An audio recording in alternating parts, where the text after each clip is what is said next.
الحمد لله وكفى وسلام على عباده الذين اصطفى أما بعد أعوذ بالله من الشيطان الرجيم بسم الله الرحمن الرحيم يا أيها الذين آمنوا بالله ورسوله سبحان ربك رب العزة عما يصفون وسلام على المرسلين والحمد لله رب العالمين اللهم صل على سيدنا محمد وعلى آل سيدنا محمد وبارك وسلم اللهم صل على سيدنا محمد وعلى آل سيدنا محمد وبارك وسلم اللهم صل على سيدنا محمد وعلى آل سيدنا محمد وبارك وسلم یا ایھا الذین آمنوا اے ایمان والو آمنوا باللہ ورسولہ اللہ تعالیٰ اور اس کے رسول صلی اللہ علیہ وسلم پر ایمان لے آؤ۔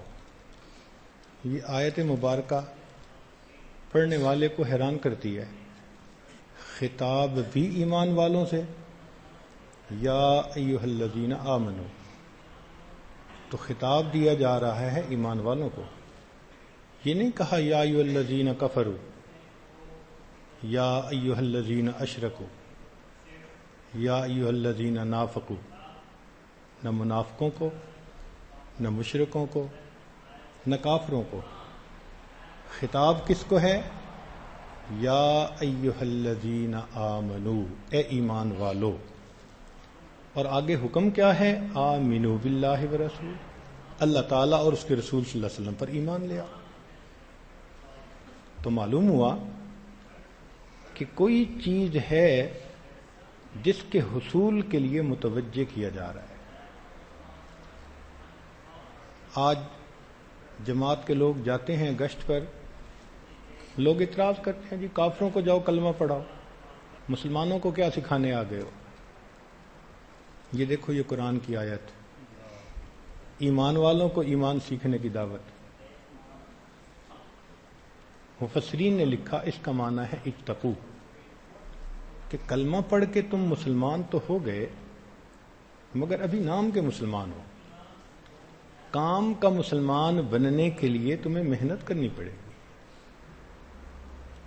اس لیے نبی علیہ السلام کی خدمت میں ایک صاحب آئے اور کلمہ پڑھ کے انہوں نے اپنے ایمان کا احسان جتانا شروع کر دیا۔ نبی علیہ السلام وحی اتری، اللہ تعالیٰ ارشاد فرماتے ہیں قالت الاعراب آمنا، یہ اعرابی، یہ دیہاتی لوگ کہتے ہیں ہم ایمان لے آئے۔ قل لم تؤمنوا، فرما دیجئے تم ایمان نہیں لے آئے، ولکن قولوا اسلمنا، تم کہو ہم نے اسلام قبول کیا، ولما يدخل الایمان فی قلوبکم، ابھی ایمان تمہارے دلوں میں داخل نہیں ہوا۔ تو کلمہ پڑھ کے ہم مسلمان بن گئے ہیں، اصطلاحی طور پر مومن کہا جاتا ہے، لیکن جو حقیقت ایمان ہے وہ دل میں داخل ہونے میں کچھ محنت چاہیے۔ اس محنت کی طرف اشارہ ہے کہ آمنوا باللہ ورسولہ۔ اب ایک مثال سے بات ذرا آسان سمجھ آ جائے گی۔ عجائب گھروں میں شیر کی ممی پڑی ہوتی ہے تو بچے جاتے ہیں، کبھی دم کو ہاتھ لگاتے ہیں، کبھی دانت کو ہاتھ لگاتے ہیں، کبھی کان کھینچتے ہیں۔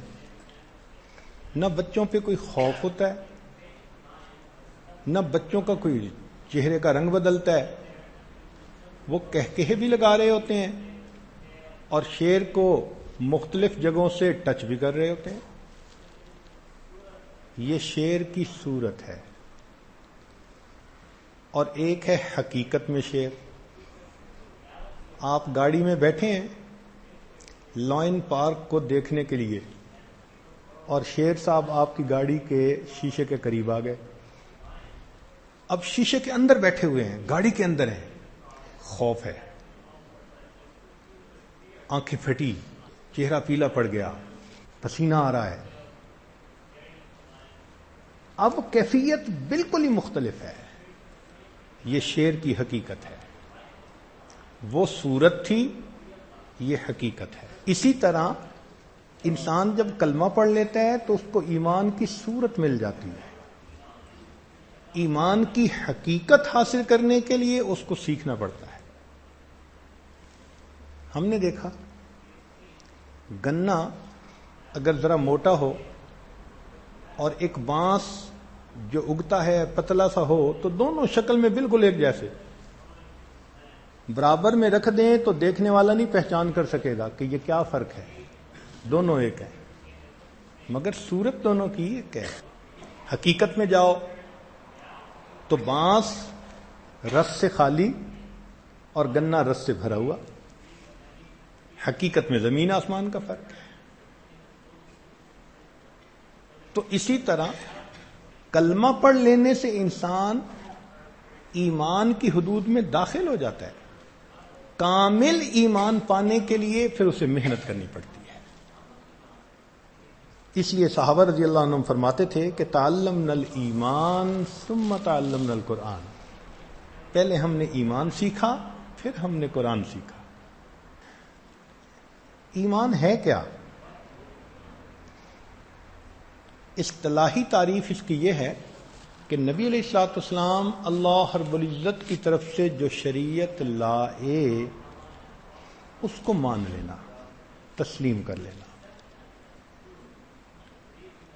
کہ جو لائے وہ 100% صحیح پیغام ہے، میں اس کو مانتا ہوں. اس کو ایمان کہتے ہیں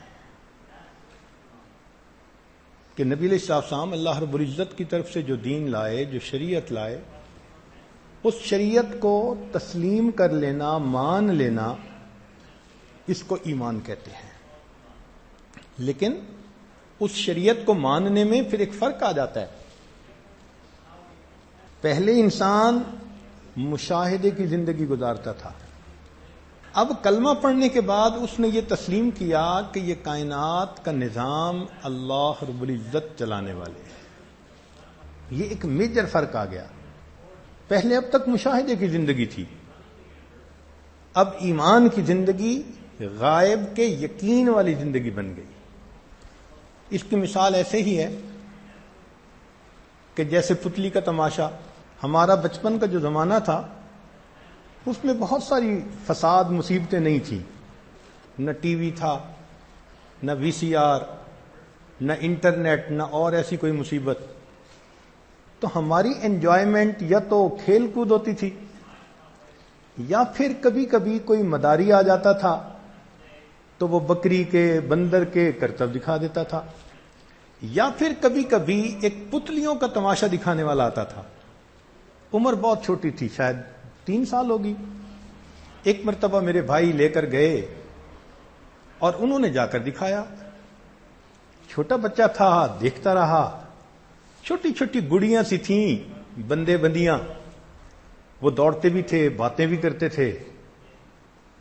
تو ہم اس کو حقیقت سمجھتے رہے اور بڑے حیران. اگلے دن گھر آ کے بھائی نے سنایا کہ بھئی کیسا لگا؟ تو پوچھا کہ وہ چھوٹے چھوٹے بچے دوڑتے کیسے تھے، اتنا تیز دوڑتے تھے؟ تو بھائی نے بتایا کہ دیکھو ان کے پیچھے ایک ڈور تھی جو پردے کے پیچھے ایک مداری کے ہاتھ میں تھی. وہ پیچھے سے ڈور ہلاتا تھا تو وہ آگے پتلی جو تھی وہ بولتی تھی، دوڑتی تھی، جو بھی ہوتا تھا حرکت کرتی تھی. تو ظاہر میں نظر آتا تھا کہ پتلیوں کا تماشا خود بخود ہو رہا ہے، حقیقت میں وہ پتلیوں کا تماشا پیچھے بیٹھے والا مداری دکھا رہا تھا. یہ اس کائنات کا معاملہ ایسا ہی ہے. مشاہدہ کرنے والے بندے کو نظر آتا ہے یہ نظام خود بخود چل رہا ہے، لیکن جو حقیقت کو جاننے والا ہے وہ سمجھتا ہے کہ اس کے پیچھے ایک قوت ہے جس نے اس کائنات کو پیدا کیا، وہی اس کا نظام چلا رہی ہے. اس اللہ کا حکم چلتا ہے، اس کی منشا چلتی ہے، وہ جیسے چاہتا ہے اس جو ہے کائنات کا نظام چلا رہا ہے. لیکن یہ بات سمجھنی آسان نہیں ہے. اس کی مثال یوں ہی سمجھے، مرغی کے انڈے کے اندر بچہ بن گیا، اب باہر نکلنے والا ہے. اب اس بچے کو کوئی بتائے کہ تم ایک ایسے جہان میں جا رہے ہو، 6 فٹ کا انسان ہوگا، بڑے بڑے مکان ہوں گے، اونچے اونچے درخت ہوں گے، اور سکائی لائن بنی ہوئی ہوگی، وہ بڑے دریا، پہاڑ، اور وہ مرغی کا بچہ کہے کہ اچھا میں دیکھتا ہوں کہاں ہے، تو انڈے کے اندر رہتے ہوئے تو اس کو کچھ بھی نظر نہیں آ سکتا۔ مان لے تو اس کا فائدہ، نہیں مانے تو جیسے ہی انڈے سے باہر نکلا سب کچھ آنکھوں سے دیکھ۔ ہماری مثال یہی ہے کہ ہم زمین و آسمان کے انڈے کے اندر ہیں۔ نبی علیہ الصلوۃ والسلام نے ہمیں بتلایا کہ دیکھو ایک آخرت کا جہان ہے، جنت ہے، جہنم ہے، فرشتے ہیں، عرش ہے، کتاب ہے، تخت ہے، میزان ہے، اور تمہیں وہاں جانا ہے۔ یہاں بیٹھ کے تو ہم ان چیزوں کو نہیں دیکھ سکتے، مان لے تو ہمارا فائدہ، نہیں تو جیسے ہی موت آئے گی ساری مان لیتے ہیں۔ خدائی کا دعویٰ کرنے والا فرعون کہنے لگ گیا آمنت برب موسیٰ و ہارون، پھر تو آنکھوں سے نظر جو آ جاتا ہے، پھر ایمان کا وقت ختم ہو جاتا ہے۔ مشاہدہ فرمایا آل آن ٹو لیٹ۔ تو ایمان کی قیمت اب ہے کہ بن دیکھے مانے۔ ایک اور مثال، مچھلی پانی میں تیر رہی تھی، اس نے ایک جگہ گوشت کا ٹکڑا لٹکتا دیکھا، بہت خوشی ہوئی کہ میں اسے کھاتی ہوں، تو بڑی مچھلی نے اس کو روکا، نہیں اس کو مت کھاؤ۔ کیوں؟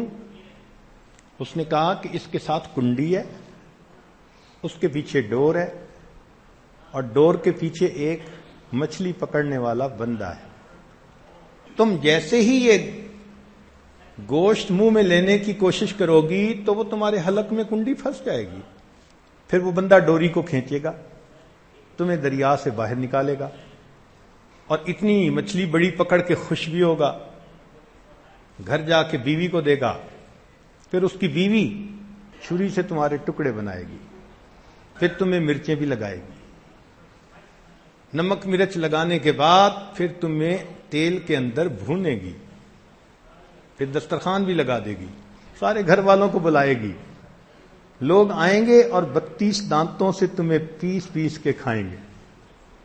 اب وہ مچھلی کہتی ہے کہ اچھا میں دیکھتی ہوں۔ اب وہ اگر دریا کے اندر گھومتی پھرے تو اس کو فشرمین نظر آ جائے گا، اس کی بیوی نظر آئے گی، تیل کی کڑائی نظر آئے گی، کچھ بھی نہیں نظر آ سکتا۔ مان لے تو اس کا فائدہ، نہیں مانے گی تو جیسے ہی اس کو منہ لگانے کی کوشش کرے گی ہر منزل اس کو خود بخود نظر آتی ہے۔ یہی معاملہ ایمان کا ہے۔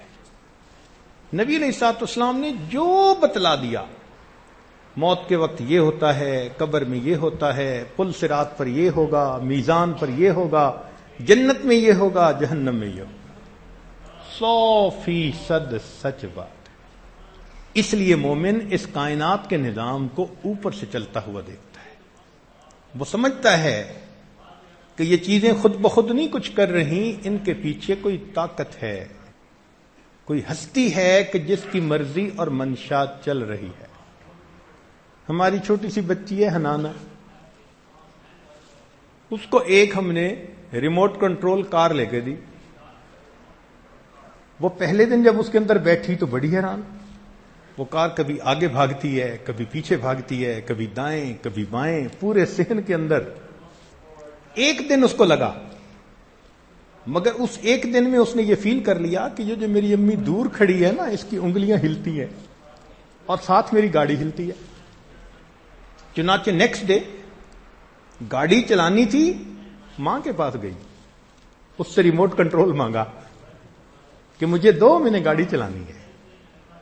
اتنی چھوٹی سی بچی، اس نے بھی بھانپ لیا کہ یہ گاڑی خود نہیں چل رہی، اس کو چلانے کے لیے کسی اور کا اشارہ چل رہا ہے۔ اسی طرح یہ دنیا کی ایک گاڑی ہے، مگر اشارہ یہاں کسی اور کا چل رہا ہے۔ اتنی چھوٹی عمر کا بچہ اگر جلدی یہ اس بات سمجھ جاتا ہے تو ہم بڑے ہو کے بھی نہ سمجھیں تو کتنی عجیب سی بات ہے۔ حضرت موسیٰ علیہ السلام جب کوہ پر گئے تو اللہ رب العزت نے ارشاد فرمایا وَمَا تِلْكَ بِيَمِينِكَ يَا موسیٰ، اے موسیٰ علیہ السلام آپ کے ہاتھ میں کیا ہے؟ قال ہی عصای، عرض کیا اے اللہ یہ عصا ہے، اتوکأ علیہا واحش بہا علی غنمی ولی فیہا مآرب اخری۔ مقصد بتانے کا یہ تھا کہ اس میں میرے بڑے فائدے ہیں، ریوڑ کو ہانکتا ہوں، ٹہنیوں کو کاٹتا ہوں، بڑے فائدے ہیں میرے اس میں۔ تو اللہ تعالیٰ نے فرما دیا القھا یا موسیٰ، اے موسیٰ علیہ السلام اس کو زمین پہ ڈال دو۔ جیسے ہی اس عصا کو زمین پہ ڈالا فإذا ہی حیۃ تسعیٰ، دوڑنے والا اژدہا، فأوجس فی نفسہ خیفۃ موسیٰ، موسیٰ علیہ السلام ڈر گئے۔ قلنا لا تخف، اللہ تعالیٰ فرماتے ہیں کہ ہم نے کہا ڈر نہیں، اس کو پکڑ لے، سنعیدھا سیرتھا الاولی، ہم اسے پہلے والی سیرت پر لوٹا دیں گے۔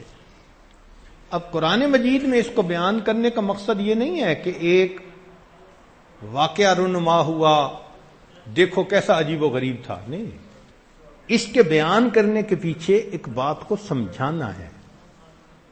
کیا سمجھایا؟ کہ اے میرے پیغمبر علیہ السلام آپ اس عصا کے بڑے فائدے گنوا رہے تھے، وَلِيَ فِيهَا مَآرِبُ أُخْرَى، ہمارے حکم سے جب آپ نے اس کو زمین پر ڈالا تو وہ نقصان دینے والا سانپ بن گیا۔ تو حکم نے نفع کی چیز کو نقصان کی چیز میں بدل دیا، اور آپ تو گھبرا رہے تھے، بھاگ رہے تھے کہ نقصان دینے والی چیز ہے۔ ہم نے کہا اس کو دوبارہ پکڑ لیجئے، جب آپ نے پکڑ لیا وہ نفع دینے والی چیز پھر بن گئی۔ تو نبی کو یہ بات مشاہدہ کروا دی، ہمارا حکم ہوتا ہے تو چیز نفع دیتی ہے، ہمارا حکم ہوتا ہے تو نقصان دیتی ہے۔ ہم چاہتے ہیں نقصان کے نقشوں میں سے نفع نکال دیتے ہیں، ہم نفع کے نقشوں میں سے نقصان نکال دیتے ہیں۔ اس کو ایمان کہتے ہیں۔ لہذا مومن کو اللہ کے وعدوں پہ پکا یقین ہوتا ہے، قسم اٹھا کے وہ کہہ سکتا ہے کہ میرے اللہ کا یہ فرمان یہ 100% سچ ہے۔ یہ ایسا ہی ہے جیسے روم کے فتح ہونے کی آیتیں جیسے اتری تھیں، صدیق اکبر نے قسم کھا لی تھی، اتنا اللہ کی بات پہ یقین تھا، ہو کے رہنا ہے، ایسا یقین ہو بندے کو، تو اسے ایمان کہتے ہیں۔ سیدہ صدیقہ رضی اللہ تعالی عنہا کو سیدنا امیر معاویہ رضی اللہ عنہ نے ایک مرتبہ خط لکھا اور پوچھا کہ ام المومنین آپ ایمان والوں کی والدہ ہیں، مجھے کوئی نصیحت فرمائیں۔ تو انہوں نے نصیحت کی اور ام المومنین ہونے کا حق ادا کر دیا۔ نصیحت میں یہ لکھا کہ اگر تم لوگوں کی خاطر اللہ کے حکم کو توڑو گے تو اللہ انہی لوگوں کے دلوں میں تمہاری نفرت ڈال دیں گے،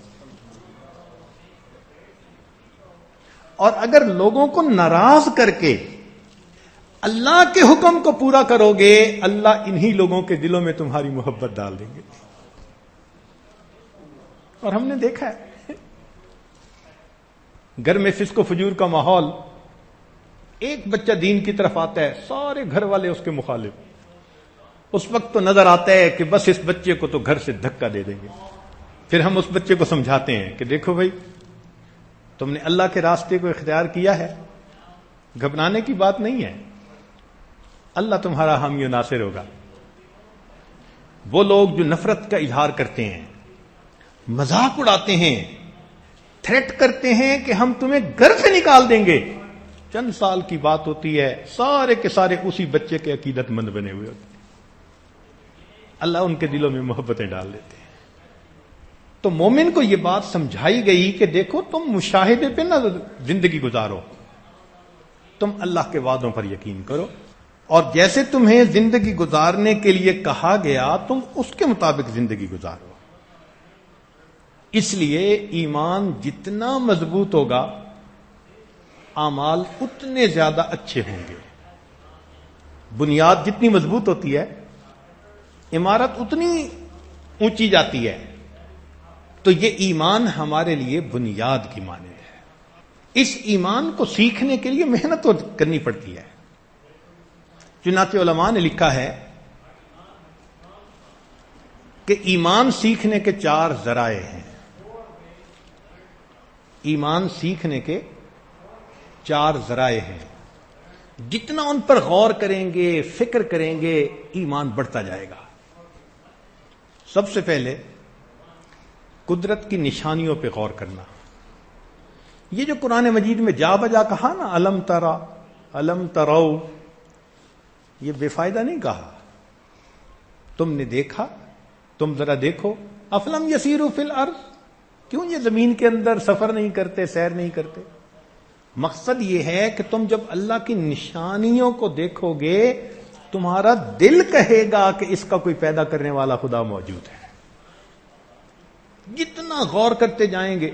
اس کو کسی نے یوں کہا کہ if you want to know God, go in the detail.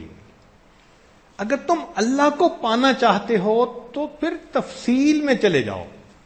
دنیا کی کوئی بھی چیز ہے، اس کی تفصیل میں جاؤ. جب تفصیل میں جاؤ گے، ایک وقت آئے گا کہ دل کہے گا واقعی اس کا کوئی بنانے والا خدا موجود ہے. ہم گاڑی میں بیٹھتے ہیں تو کئی دفعہ گاڑی وائبریٹ کرتی ہے، حرکت کرتی ہے. تو ڈرائیور کہتا ہے کہ جی وہ ویل بیلنسنگ کروانی تھی، ٹائم نہیں ملا، میں کروا لوں گا. ویل بیلنسنگ کیا ہوتی ہے؟ وہ سارے کے سارے پہیے ایک مشین پہ چڑھاتے ہیں، تو کسی پہیے کے اندر چند گرام کا وزن وہ لگا دیتے ہیں تو وہ بیلنس ہو جاتا ہے، گاڑی پھر سموتھ چلنی شروع ہو جاتی ہے. اب ذرا غور کیجئے، 120 کلومیٹر کی سپیڈ ہے اور 2 فٹ کا پہیا اور چند گرام کا فرق ہے، اس نے پوری گاڑی کو یوں ہلا کے رکھ دیا. یہ زمین کا بھی تو ایک پہیا ہے اور اس کی سپیڈ کتنی ہے؟ 1000 میل فی گھنٹہ. چونکہ سرکمفرنس جو زمین کا ہے وہ 24,000 کلومیٹر ہے، اور 1000 میل اگر 1 گھنٹے میں کرے تو 24 گھنٹے میں دن مکمل.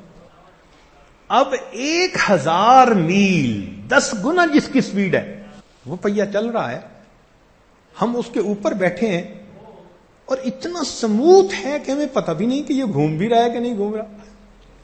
یا اللہ، پہاڑ بھی ہیں، دریا بھی ہیں، ڈپریشنز بھی ہیں، آپ نے اس کو کتنا پرفیکٹ بیلنس کر دیا.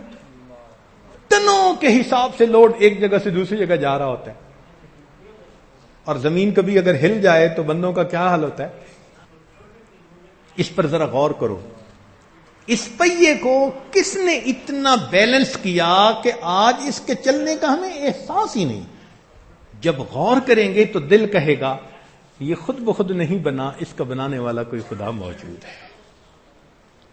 تو if you want to know God, go in the detail. 1400 سال پہلے قرآن مجید نے کہہ دیا وَجَعَلْنَا مِنَ الْمَاءِ كُلَّ شَيْءٍ حَيٍّ. ہم نے ہر چیز کو پانی سے زندگی بخشی. کل شیء، ہر چیز کو. نہ اس وقت سائنس کا وجود تھا، نہ اتنی تعلیم عام تھی، سادہ زمانہ تھا. اس وقت ایک بات کر دی، آج اتنا موسٹ ماڈرن سائنٹیفک زمانہ ہے، وہ اصول اسی طرح مسلم ہے. چنانچہ پچھلے دنوں ریسرچ مشن بھیجا گیا مارس کے اوپر، مریخ کے اوپر. مقصد کیا تھا کہ مریخ کے اوپر لائف ہے یا نہیں. تو سائنسدان آپس میں مل بیٹھے، ہمیں کیسے پتہ چلے کہ وہاں لائف ہے.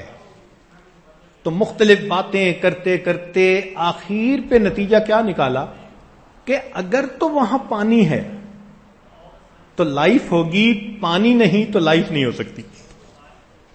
1400 سال پہلے ایک بات کہی، سبحان اللہ. آج کے سائنسدانوں نے بھی گھٹنے ٹیک دیے. تو if you want to know God, go in the detail. Detail میں جاؤ، پتہ چلے گا کہ واقعی اس کائنات کو کوئی بنانے والا خدا موجود ہے. تو پہلا، قدرت کی نشانیوں پر غور کرنا. ہم اصل میں ادھر ادھر جب دیکھتے ہیں نا تو بہت سطحی طریقے سے دیکھتے ہیں، غور نہیں کرتے. اس لیے پھر ہم عبرت نہیں پکڑتے. دوسرا طریقہ انبیاء کرام کے واقعات پر غور کرنا. قرآن مجید میں کتنے انبیاء کا تذکرہ، فلاں آئے، قوم نے یہ کیا، نتیجہ یہ ہوا، فلاں نبی علیہ السلام آئے، قوم نے یہ کیا، نتیجہ یہ نکلا. ہر ایک کے حالات دوسرے سے مختلف. کوئی قوم تجارت کے فتنے میں گرفتار، کوئی قوم کسی برے عمل کے فتنے میں گرفتار، کوئی ناپ تول میں کمی میں گرفتار، کوئی اپنی زراعت کے اوپر جو ہے وہ بڑی مغرور. تو مختلف حالات تھے، مگر ان انبیاء کی بات پوری ہوئی، اللہ رب العزت نے انہیں کامیاب کر کے دکھایا. تو اس پر جتنا غور کریں گے اتنا ہی دل گواہی دے گا کہ واقعی اللہ کے وعدے 100% سچے ہیں. تیسری چیز، صحابہ رضی اللہ عنہم کی زندگیوں کو دیکھیں اور ان کے ساتھ تائید الہی کے واقعات. وہ ایمان لائے تو اللہ نے کیسے ان کی بھرپور مدد کی. سبحان اللہ. جتنا پڑھتے جائیں گے اتنا اور یقین بنتا جائے گا. اللہ نے ان کو مقام تسخیر عطا کر دیا تھا. وَسَخَّرَ لَكُمْ مَا فِي السَّمَاوَاتِ وَمَا فِي الْأَرْضِ. مقام تسخیر کیا ہوتا ہے؟ آگ، پانی، ہوا اور مٹی، یہی ہے نا اجزاء ترکیب میں. یہ سب چیزیں ایک وقت ایسا آتا ہے کہ مومن کے ماتحت کر دی جاتی ہیں، مومن کا حکم چلتا ہے. اس کو مقام تسخیر. سیدنا عمر رضی اللہ تعالیٰ عنہ کی مبارک زندگی کو دیکھیں. مدینہ طیبہ کے باہر سے ایک آگ نکلی، مدینہ طیبہ کی طرف بڑھنے لگی. عمر فاروق لانو نے تمیم داری لانو کو بلایا اور کہا کہ جائیں اور اس آگ کو واپس اپنی جگہ پر چھوڑیں جہاں سے نکلی تھی. 2 رکعت نفل پڑھتے ہیں اور اپنے رومال کو چابک بنا کے اس آگ کو مارنا شروع کرتے ہیں. جس غار سے نکلی تھی اس آگ کو واپس اسی غار کے اندر داخل کر دیں. آگ پہ حکم چل رہا ہے.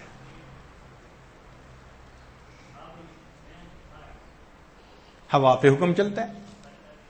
کھڑے مدینہ طیبہ میں ہیں، 1000 میل سے زیادہ کا فاصلہ ہے، اور صحابہ کسی جگہ دشمن سے جنگ کر رہے ہیں. فرماتے ہیں یا ساریت الجبل. ہوا ان کے اس پیغام کو 1000 میل دور ٹرانسمٹ کر دیتی. ہوا پہ حکم چل رہا ہے. فاتح مصر نے خط لکھا، حضرت دریائے نیل بند ہو جاتا ہے، نوجوان لڑکی کو ڈالتے ہیں تب پانی چلتا ہے. سیدنا عمر اللہ عنہ نے ایک رکا لکھا، اے دریا اگر تو اپنی مرضی سے چلتا ہے تو مت چل، اگر اللہ کی مرضی سے چلتا ہے تو امیر المومنین تجھے حکم دیتا ہے کہ تو چل. دریائے نیل کا پانی اس وقت سے رواں ہوتا ہے، آج تک چل رہا ہے. عمر لانو کی عظمتوں کے فریرے لہرا رہا ہے.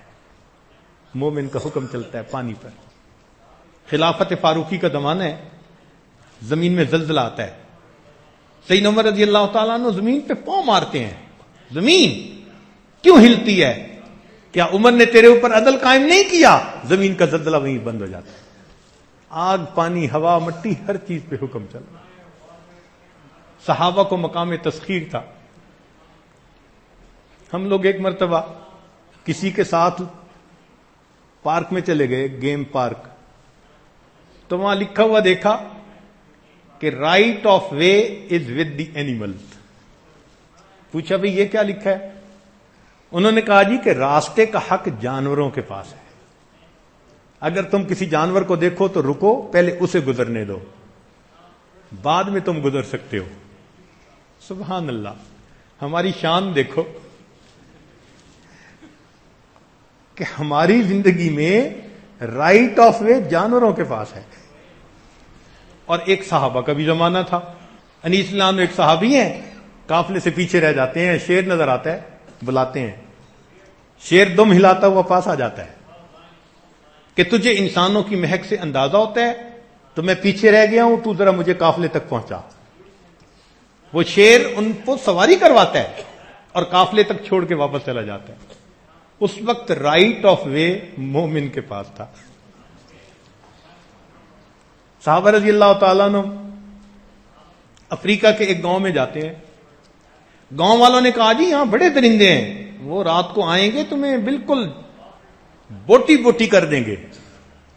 ایک صحابی درخت کے اوپر چڑھ کے اعلان کرتے ہیں, اے جنگل کے جانوروں, آج اس جنگل میں محمد عربی صلی اللہ علیہ وسلم کے غلاموں کا بسیرا ہے, جنگل خالی کر دو. رائٹ آف وے مومن کے پاس تھا. ہاتھی بھی جا رہا ہے, شیر بھی جا رہا ہے, سبحان اللہ. صرف اسی بات کو دیکھ کر وہ قبیلے والے مسلمان ہو جاتے ہیں. تو جب ایمان کی حقیقت تھی تو رائٹ آف وے مومن کے پاس تھا. جب ایمان کی صورت ہے اب رائٹ آف وے جانوروں کے پاس. اس لیے فرمایا کہ اے صورت ایمان والو, حقیقت ایمان حاصل کرنے کی کوشش کرو. تو عرب ہے یا عجم ہے, تیرا لا الہ الا. تو عرب ہے یا عجم ہے, تیرا لا الہ الا. لغت غریب جب تک تیرا دل نہ دے گواہی, جب تک دل گواہی نہ دے, زبان سے پڑے ہوئے الفاظ حروف ہی کی مانے. آج دل گواہی نہیں دے رہا ہوتا.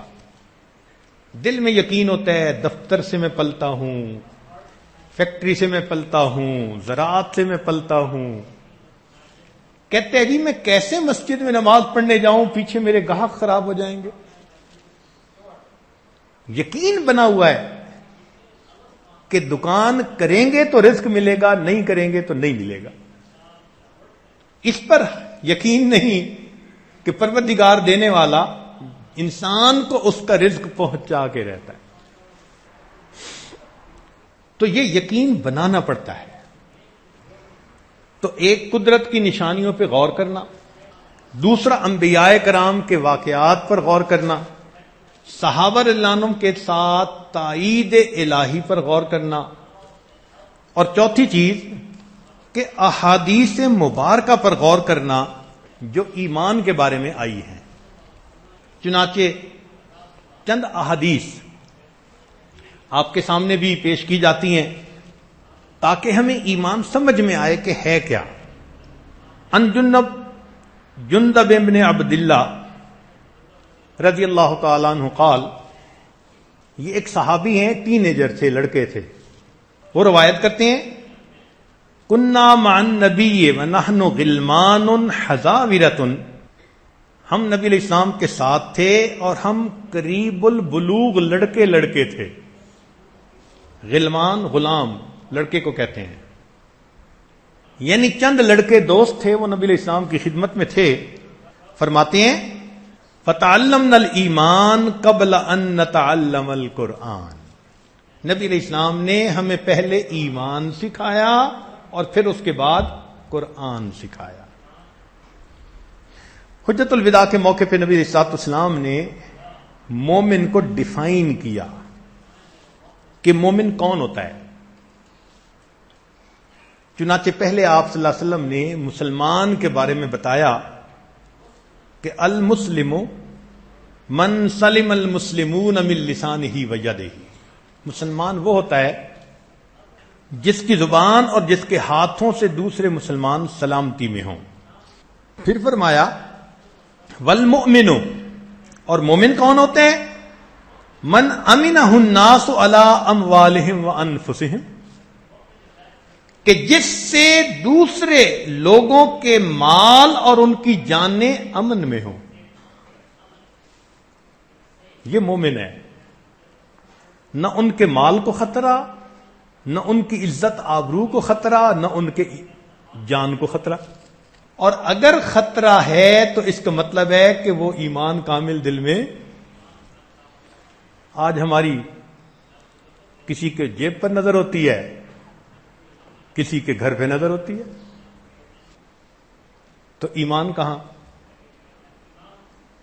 یہی کمزوری ہے جس کی وجہ سے آج ایمان کامل کی ہم لذت نہیں پا رہے. پھر نبی علیہ السلام نے فرمایا المہاجر من ہاجر من الخطایا والذنوب, مہاجر وہ ہوتا ہے جو خطاؤں سے اور گناہوں سے ہجرت کر جائے, یعنی ان کو چھوڑ دے. فرمایا المجاہد من جاہد نفسہ فی طاعت اللہ, مجاہد وہ ہوتا ہے جو اپنے نفس کے ساتھ اللہ کے معاملے میں مجاہدہ کرے. ابن مسعود رضی اللہ عنہ فرماتے ہیں الیقین الایمان کلو والصبر نصف الایمان. یقین پورا ایمان ہے، یعنی ایمان اور یقین یہ ایک جیسے معنی والے لفظ ہیں. یقین کہہ لو یا ایمان کہہ لو، یہ ایک چیز ہے.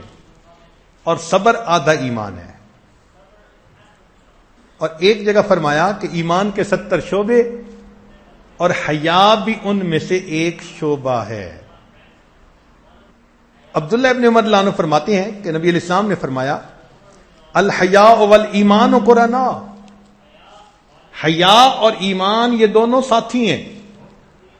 فاذا رفع احدهما رفع الاخر.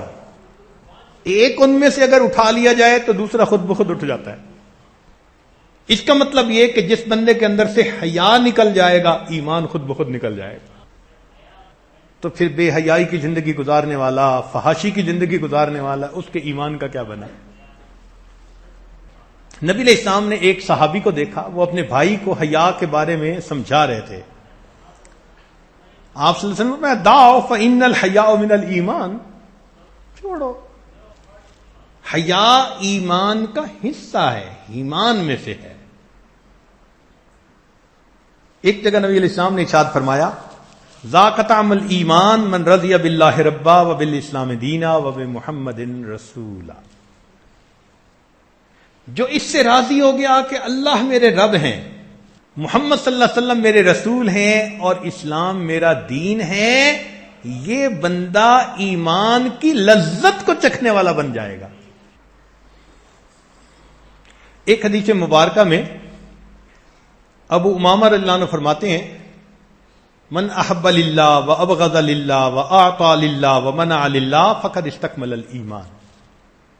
4 علامات بتائیں جس کی دوستی اللہ کے لیے، دشمنی اللہ کے لیے، دینا اللہ کے لیے یا روکنا اللہ کے لیے ہو، جس میں یہ 4 خوبیاں اس بندے کا ایمان مکمل ہو جاتا ہے.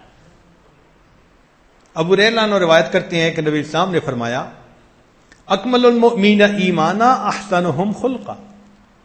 ایمان والوں میں سب سے کامل مومن وہ ہے جس کے اخلاق سب سے بہتر ہے. تو مومن خوش خلق انسان ہوتا ہے. سڑی المزاج مومن کامل نہیں ہو سکتا، یہ پکی بات ہے.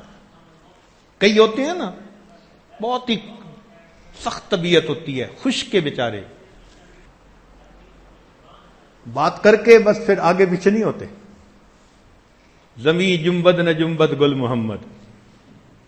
وہ ایک صاحب کا نام گل محمد تھا، بیٹھے ہوئے تھے، کسی نے کہا بھائی اٹھو کسی کی جگہ، کہتے ہیں زمین ہل سکتی ہے گل محمد نہیں ہل سکتا. دیکھنے میں شکل و صورت ایمان والوں جیسی ہے، نماز پڑھتے ہیں، ذکر اذکار کرتے ہیں، دعوت کا کام، کیا کیا نیکیوں کے کام کرتے ہیں. ذرا گھر میں ان کا حال دیکھو، ذرا سی بات پہ بیوی کو ننگی ماں باپ کی گالیاں دیتے ہیں. گھر میں ابو داخل ہوتے ہیں، بیٹے سہم جاتے ہیں، بچے سہم جاتے ہیں. نبی علیہ السلام فرماتے ہیں اکمل المؤمنین ایمانا. ایمان والوں میں کامل مومن وہ ہے جس کے اخلاق اچھے ہوتے ہیں. خود جنت جا رہے ہوتے ہیں، گھر والوں کو جہنم بھیج رہے ہوتے ہیں. ایسی جنت کا کیا فائدہ؟ خوش خلقی کی زندگی گزارتے سب کو جنت لے کے جاتے. تو مومن ہمیشہ خوش خلق انسان ہوتا ہے. ایک مرتبہ نبی علیہ السلام نے صحابہ کو فرمایا میں تمہارے اندر ایمان کی حلاوت نہیں دیکھ رہا. صحابہ بڑے حیران، اللہ کے نبی صلی اللہ علیہ وسلم کیا؟ فرمایا کہ میں تمہارے اندر نرمی نہیں دیکھ رہا، سختی دیکھ رہا ہوں، کرختگی دیکھ رہا ہوں طبیعتوں کے اندر، لہذا ایمان کی حلاوت نہیں مل سکتی. اس لیے مومن نرم دل، خوش اخلاق، ملنسار، ہمدرد، یہ ساری صفات مومن کے اندر ہوا کرتی ہیں. اس لیے ابو الدرداء رضی اللہ عنہ فرماتے ہیں ما من شیء اثقل فی المیزان المؤمن یوم القیامت من خلق حسن. خلق حسن، قیامت کے دن انسان کے نام اعمال میں خوش اخلاقی سے زیادہ اور کوئی بھاری چیز نہیں ہوگی. سب سے بھاری چیز خوش اخلاقی. ابو موسیٰ رضی اللہ عنہ فرماتے ہیں المؤمن للمؤمن کالبنیان یشد بعضہ بعضا، مومن اور مومن یہ دیوار کی طرح، جیسے دیوار کی اینٹیں آپس میں جڑتی ہیں تو مضبوط ہو جاتی ہیں، ایسے ایک مومن دوسرے مومن کی مضبوطی کا ذریعہ بنتا ہے۔ ایک اور حدیث مبارکہ میں نبی علیہ الصلوۃ والسلام ارشاد فرماتے ہیں ما یصیب المؤمن من وصب ولا نصب ولا سقم ولا حزن حتى الحم يحمه الا كفر به من الخطايا من سیئاته۔ مومن کو اس زندگی میں کوئی پریشانی، کوئی غم، کوئی تکلیف، کوئی بیماری جب بھی پہنچتی ہے اللہ ان کے بدلے اس کے گناہوں کو معاف فرما دیتے ہیں۔ ہر تکلیف جو دنیا میں پہنچی اس کے بدلے گناہ معاف۔ صہیب رومی رضی اللہ عنہ ایک عجیب و غریب حدیث مبارکہ روایت کرتے ہیں، نبی علیہ السلام نے ارشاد فرمایا عجبا لامر المؤمن، مومن کا معاملہ کتنا عجیب ہے، ان امرہ کلہ خیر ولیس ذاک لاحد الا لمؤمن ان اصابته سراء شکر فکان خیر له وان اصابته ضراء صبر فکان خیر له۔ مومن کا معاملہ کتنا عجیب ہے، اس کو نعمت ملے شکر ادا کر لے تو اس کے لیے خیر بن گئی، اس کو پریشانی آئے صبر کر لے اس کے لیے خیر بن گئی، نعمت میں بھی اس کے لیے خیر ہے اور زحمت میں بھی اس کے لیے خیر۔ مومن کے مزے، شکر میں بھی اجر مل رہا ہے، صبر میں بھی اجر مل رہا ہے۔ چنانچہ ایک حدیث مبارکہ میں ہے لیس المؤمن بالطعان ولا اللعان ولا الفحاش ولا البذی، کہ مومن تانا دینے والا نہیں ہوتا، لعنت کرنے والا نہیں ہوتا، فحش کلامی کرنے والا نہیں ہوتا، بےہودہ گوئی کرنے والا نہیں ہوتا۔ اگر ان میں سے کوئی عادت ہمارے اندر ہے اس کا مطلب ہے کہ ہمارے ایمان کی کمزوری۔ اس لیے فرمایا کہ زانی جب زنا کرتا ہے تو ایمان اس سے جدا ہو کر الگ کھڑا ہو جاتا ہے۔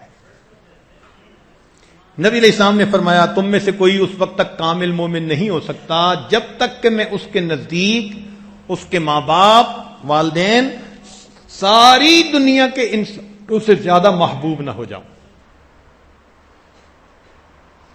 ایک حدیث مبارکہ میں فرمایا لا یؤمن احدکم حتی یحب لاخیہ ما یحب لنفسہ، تم میں سے کوئی ایمان والا نہیں ہو سکتا جب تک بھائی کے لیے بھی وہی چیز پسند نہ کرے جو اپنے لیے پسند کرتا۔ چنانچہ ایک بزرگ فرماتے ہیں کہ دین پر عمل کرنے کے لیے یہ ایک حدیث کافی ہے کہ اگر انسان دوسرے کے لیے وہ پسند کرے جو اپنے لیے کرتا ہے۔ اب دیکھیں، کوئی چاہتا ہے کہ میرے گھر کی عورت کی طرف کوئی بری نظر اٹھائے تو میں کیوں اٹھاتا ہوں؟ آدمی چاہتے ہیں نا جی مجھ سے غلطی ہو گئی لوگ معاف کر دیں، ہم کیوں نہیں معاف کرتے دوسروں کو؟ آدمی چاہتے ہیں نا جی مجھ سے غلطی ہوئی لوگ پردہ ڈال دیں، ہم لوگوں کے عیبوں پہ کیوں نہیں پردہ ڈالتے؟ اس کو سوچتے رہیں، جو اپنے لیے پسند وہی دوسروں کے لیے پسند، ایمان مکمل ہو جائے گا۔ سبحان اللہ، کیا تھم رول بتا دیا ہمارے آقا صلی اللہ علیہ وسلم نے۔ مسئلے مسائل کی تفصیل معلوم نہیں، کوئی مفتی عالم ساتھ نہیں، لیکن یہ اصول تو ساتھ ہے نا، اس اصول پہ پرکھتے رہو، دل بتاتا رہے گا۔ دل وہ گواہ ہے جو کبھی رشوت قبول نہیں کرتا، سچی گواہی دیتا ہے۔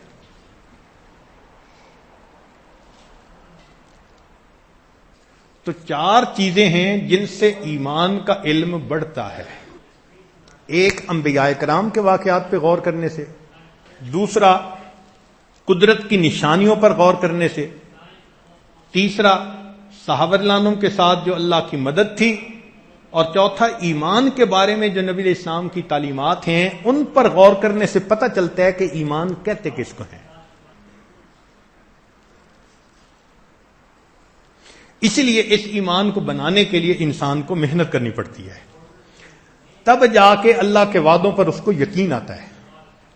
یہ بات کہنی آسان ہے، حاصل کرنی مشکل کام ہے۔ جلدی یقین نہیں بنتا، یقین بنانا پڑتا ہے۔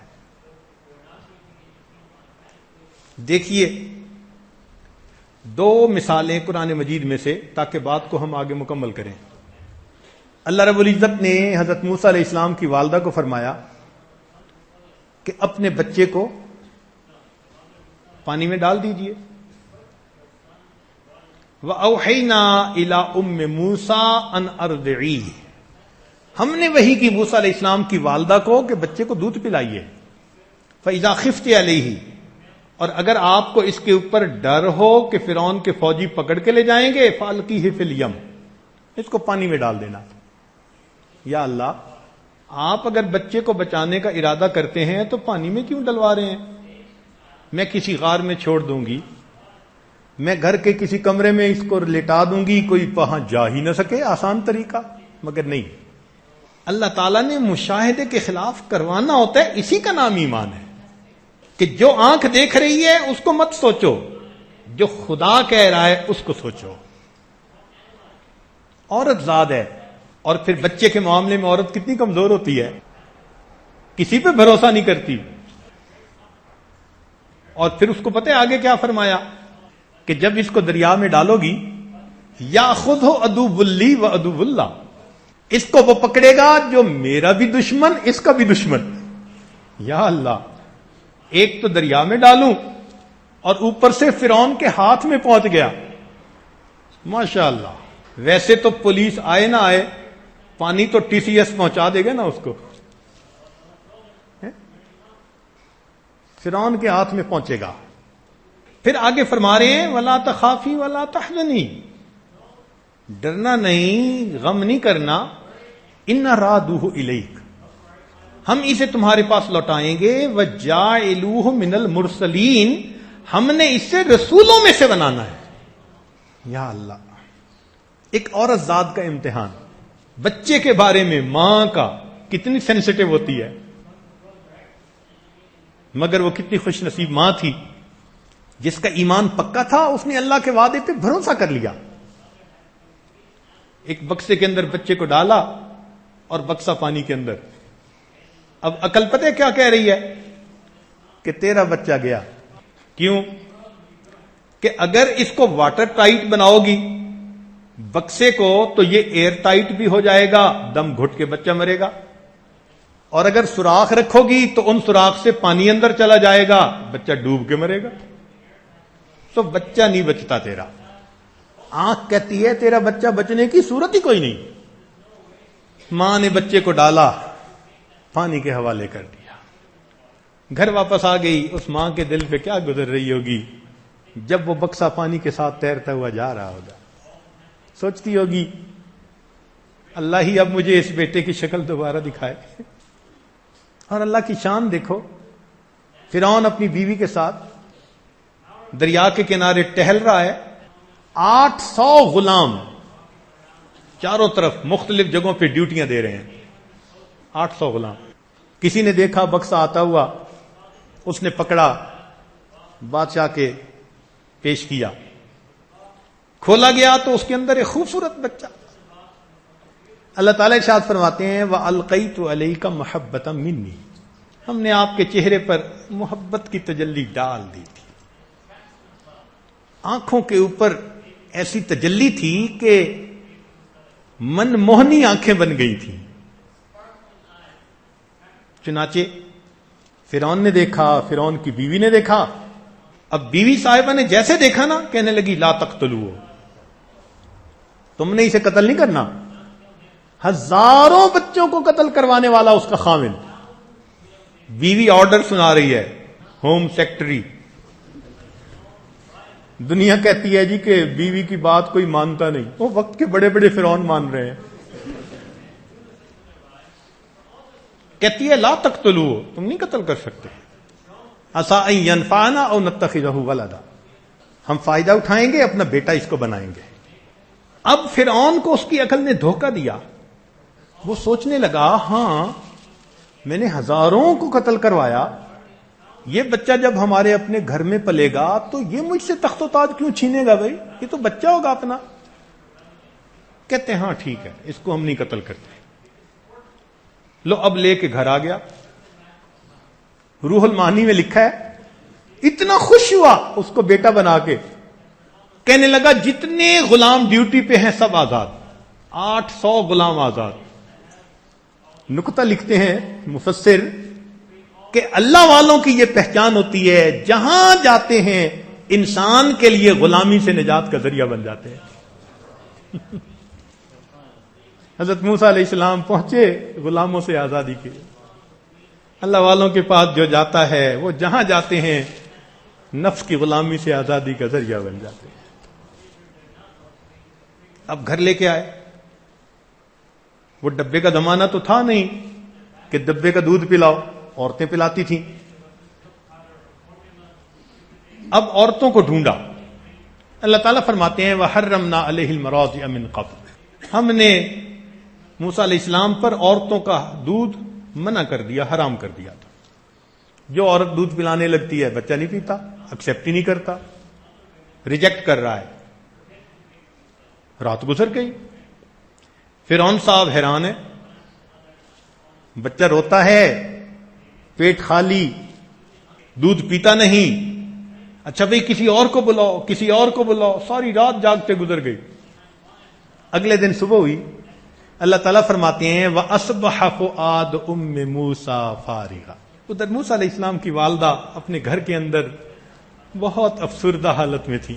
ان کادت لتبدی بہ لولا ان ربطنا علی قلبہا، اگر ہم اس کے دل پہ گرا نہ دے دیتے تو وہ روتی، اس کا راز کھل جاتا.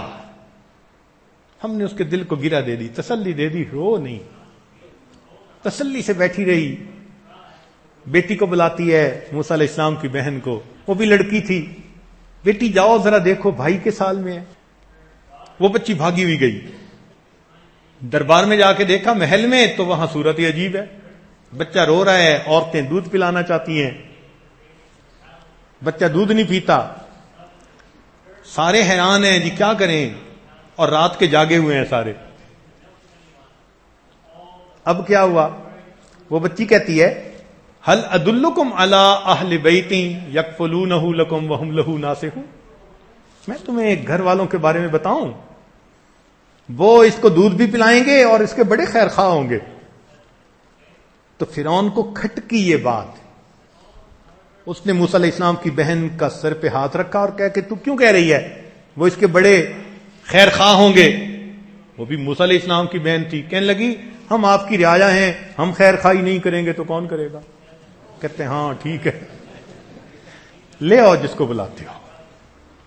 لو جی موسیٰ علیہ السلام کی بہن بھاگی ہوئی گھر واپس آئی. اماں چلو، بچہ دودھ نہیں پی رہا کسی اور کا. لو جی موسیٰ علیہ السلام کی والدہ آئی، دودھ پلانے لگی، بچے نے دودھ پینا شروع کر دیا. یہ سوچنے کی بھی طاقت نہیں ہوئی کہ آخر اس ماں کا بچے سے کیا رشتہ. فرعون کو خبر ملی، او جی ایک عورت کو دودھ پی لیا. کہتے ٹھیک ہے اب میں تھکا ہوا ہوں، سوتا ہوں، عورت کو نہیں جانے دینا. لو جا کے سو گیا. 3 دن اس عورت کو رکھا، تسلی ہو گئی بچہ اسی کا دودھ پیتا ہے. کہتے میں نہیں جانے دوں گا. اس نے کہا جناب اپنا گھونسلہ اپنا، کچا ہو یا پکا، میں تو یہاں نہیں رہ سکتی، میں گھر جاؤں گی. جب اس نے دیکھا کہ یہ تو مانتی نہیں، جا رہی ہے، کہتی اچھا پھر ایسے کرو بچے کو ساتھ لے جاؤ اور ہم تمہاری تنخواہ تمہارے گھر بھیج دیں گے. اللہ تعالیٰ فرماتے ہیں فرددناہ الی امہ، ہم نے اسے لوٹا دیا اس کی ماں کے ساتھ. کئی تقر عینھا، تاکہ اس کی آنکھیں ٹھنڈی ہوں، ولا تحزن، اس کا دل غمزدہ نہ ہو، ولتعلم ان وعد اللہ حق، اور وہ جان لے کہ اللہ کے وعدے سچے ہیں، ولکن اکثرہم لا یعلمون. تو اللہ کے وعدوں پر پکا یقین اور بھروسہ ہو جانا، اس کا نام ایمان ہے. پھر انسان ظاہر کی شکلوں کو نہیں دیکھتا، پھر اس کی زندگی اللہ کے وعدوں کے مطابق گزر رہی ہوتی ہے. پھر زکوٰۃ دیتے ہوئے یہ نہیں سوچتا کہ میرا مال کم ہو رہا ہے، وہ زکوٰۃ دیتے ہوئے یہ سوچتا ہے کہ یہ میرا مال اللہ کی حفاظت میں آ رہا ہے. نبی علیہ السلام نے قسم کھا کر فرمایا کہ صدقہ دینے سے ایمان انسان کا مال بڑھتا ہے. اول تو اللہ کے نبی صلی اللہ علیہ وسلم کا فرما دینا کافی تھا. اس صادق الامین کی مبارک زبان سے بات کا نکلنا بات کے سچ ہونے کے لیے کافی تھا. میرے آقا نے قسم کھا کر فرمایا کہ صدقہ دینے سے انسان کا مال کم نہیں ہو سکتا. مومن کو یقین ہوتا ہے. اس لیے ہمیں چاہیے کہ ہم اسباب کے پیچھے لگ کر احکام کو توڑنا اس عمل کو ختم کر دیں. احکام کی پابندی کریں. اسباب چھوٹتے ہیں تو چھوٹتے پھریں. احکام کو پکڑیں اور اللہ سے رازق ہونے کا یقین بنائیں. دفتر سے، تجارت سے، فیکٹری سے، حکومت سے، اکثریت سے کام ہونے کا یقین اس کو نکالیں. یہ بت ہے اور اس بت کی اسی طرح نفی کریں جیسے پتھر کے بتوں کی نفی کی جاتی ہے. بتوں سے تجھ کو امیدیں، خدا سے نہ امیدی. مجھے بتا تو صحیح اور کافری کیا ہے. کاروبار سے پلنے کا یقین، خدا سے پلنے کا یقین نہیں ہوتا. تو یہ ایمان بنانا پڑتا ہے. اب یہاں ایک سوال پیدا ہوتا ہے کہ اس ایمان کو اگر ہم سیکھنا چاہیں تو اس کا کیا طریقہ ہے؟ علماء نے اپنی کتابوں میں لکھا ہے ایمان سیکھنے کے 2 طریقے. ایمان سیکھنے کے 2 طریقے. ایک کثرت دعوت، دعوت کی کثرت کرنا، ہر وقت یہی بولنا، یہی بات کہنا کہ اللہ سے ہونے کا یقین، چیزوں سے نہ ہونے کا یقین. اس لیے جو جماعت کا کام ہو رہا ہے وہ اسی محنت پہ ہو رہا ہے. گھر کو چھوڑ کر نکلتے ہیں تو کیا بولتے ہیں؟ اللہ سے ہونے کا یقین. اللہ سب کچھ کر سکتے ہیں چیزوں کے بغیر، چیزیں کچھ نہیں کر سکتی اللہ کے بغیر. تو بولتے بولتے، دعوت دیتے دیتے بالآخر زبان کی بات دل تک اتر جاتی ہے. اور کثرت دعوت شرط ہے. کسی وقت کوئی بندہ بات کر لے تو پھر اس کا دل پہ اثر کوئی نہیں ہوتا.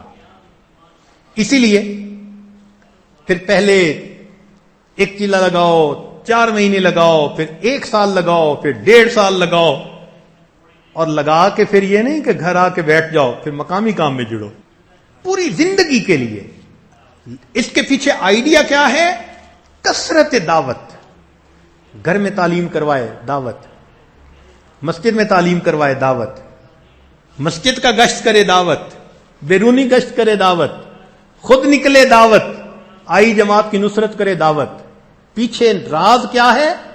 کثرت دعوت. اسی لیے کتنے لوگ ہیں 4 مہینے لگا کے گھر بیٹھ جاتے ہیں، جیسے پہلے تھے اس سے بھی برے بن جاتے ہیں، کٹ جاتے ہیں. کثرت دعوت ضروری ہے، لگے رہنا ضروری ہے.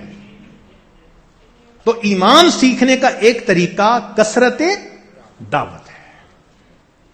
اس لیے صحابہ رضی اللہ تعالیٰ عنہ دعوت دیتے تھے اور ان کا ایمان ایسا تھا کہ جیسے اپنی آنکھوں سے آخرت کے منظر کو دیکھ رہے ہو.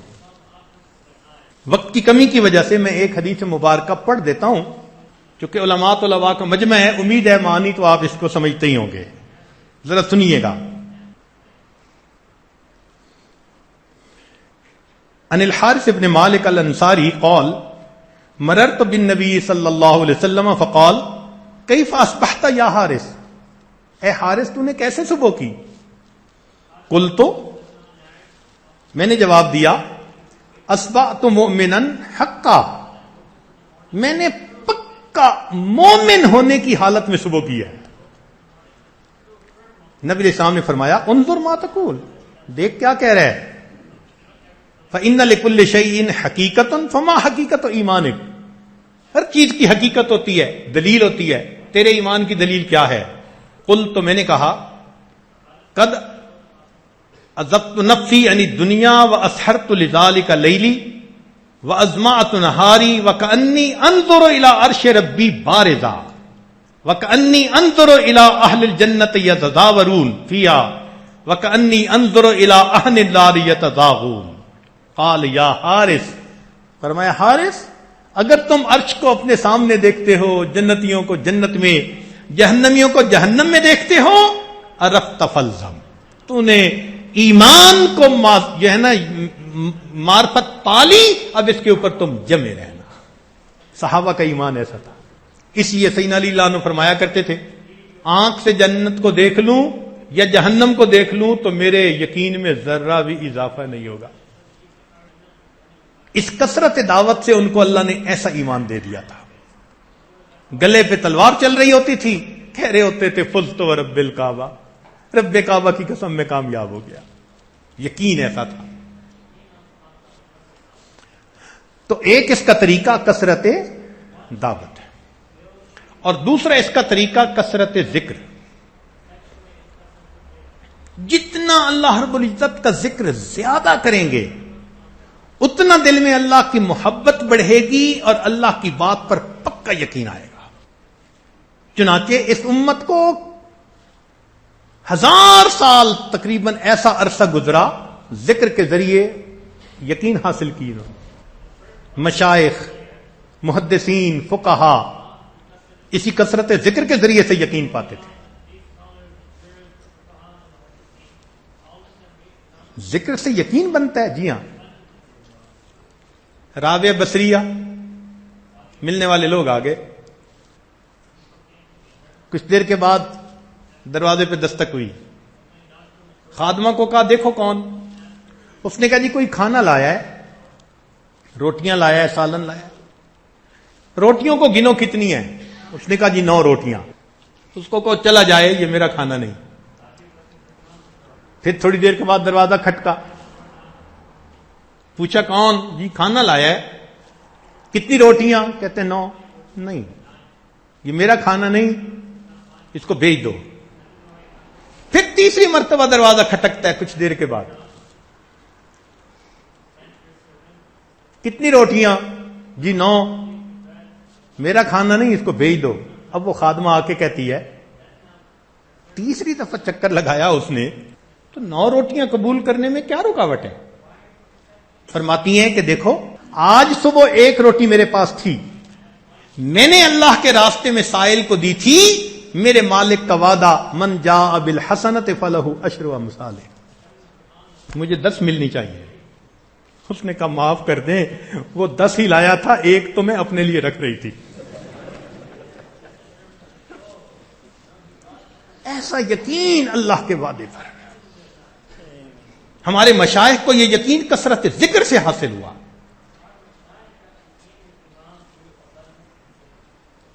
حضرت مولانا الیاس رحمت اللہ علیہ کو یہ یقین کہاں سے حاصل ہوا؟ کثرت ذکر سے حاصل ہوا۔